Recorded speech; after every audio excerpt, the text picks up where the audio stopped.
వీళ్ళు ఏం చేస్తారంటే పరిశుద్ధాత్మ దేవుని పైన డిపెండ్ అయి ఉంటారు. చప్పట్లు కొడుతూ ఉంటారు, ఎగురుతూ ఉంటారు, దుంకుతూ ఉంటారు. పరిశుద్ధాత్ముడు ఏం చేస్తాడు? గంతులేపిస్తాడా?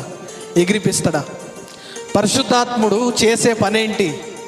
మనిషి హృదయాన్ని మార్చడు, మనిషి పాపాలను ఒప్పింపజేయడు. అది పరిశుద్ధాత్ముడు చేసి. కానీ పరిశుద్ధాత్ముడు అనగానే ఈ రోజున సంఘాలు ఎట్లా తెరైపోయినంటే చప్పట్లు కొట్టడం, ఇవన్నీ సంఘాల్లోకి ప్రవేశించినాయి.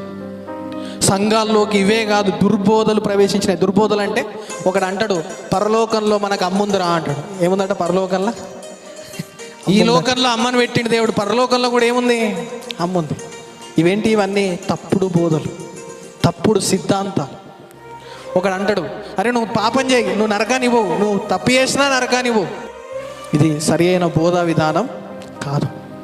సత్యమైన వాక్యం సంఘాల్లో కనబడ్డం, సత్యమైన వాక్యానికి సంఘాల్లో చోటు లేదు.